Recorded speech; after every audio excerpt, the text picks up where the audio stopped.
Hello, this is the story of Hardee's. The story of Hardee's begins on September 3rd, 1960, in Greenville, North Carolina. It was then, and there, that a man named Wilber Hardee opened Hardee's Hamburgers.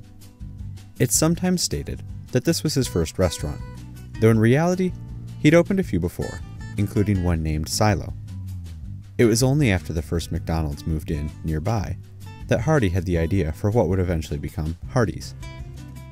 11 months after his McDonald's inspiration, Hardee's Hamburgers was open for business, and business was good. In the first 4 months of operation, Hardee had made a profit of over $9,500.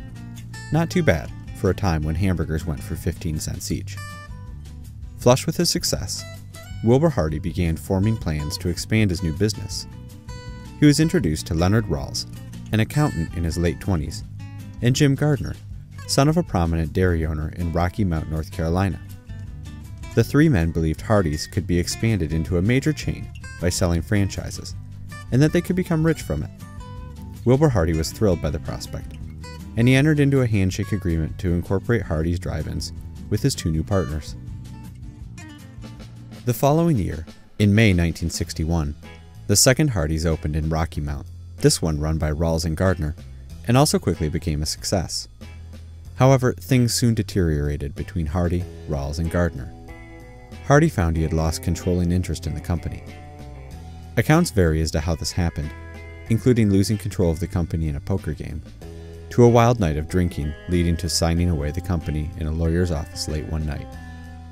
The true reason may never be known, but a quote from Hardee gets to the heart of it. He stated, "If you want to know the truth, I was stupid. That's what I was. You know how it is. You make mistakes." Hardee ended up selling his namesake for $20,000.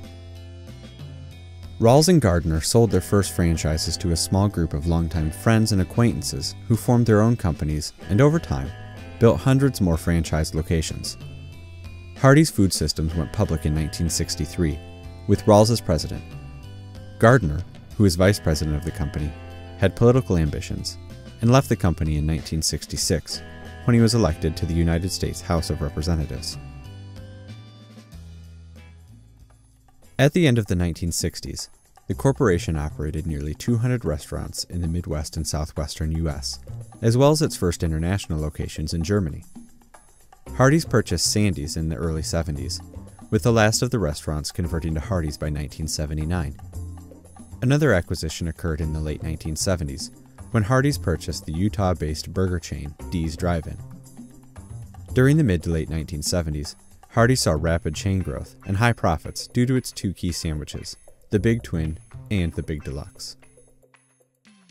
The 1980s saw continued growth of the Hardee's brand. In 1981, Hardee's was purchased by Canadian company Amasco Limited, who then also acquired Burger Chef from General Foods in 1982, at a cost of $44 million.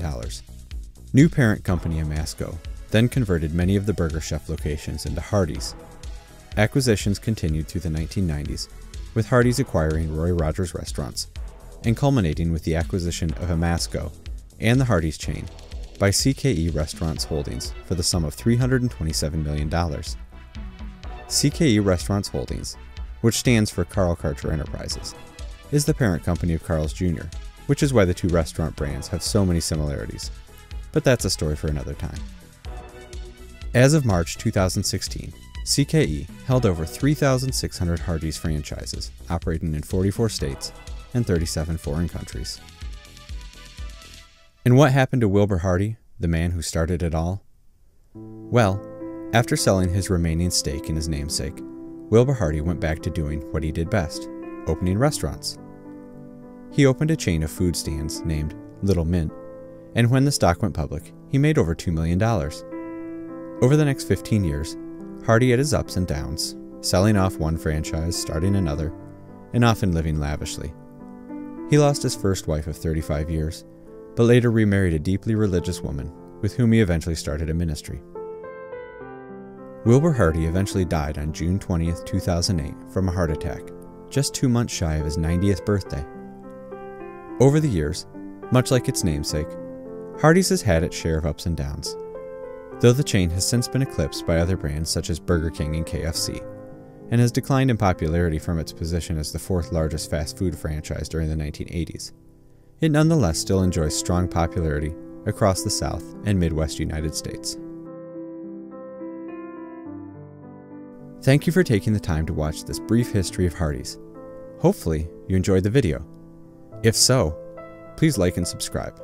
Also, make sure to check us out on Smartyflix.com, a new streaming video service that will be dedicated to bringing you entertaining and educational video content.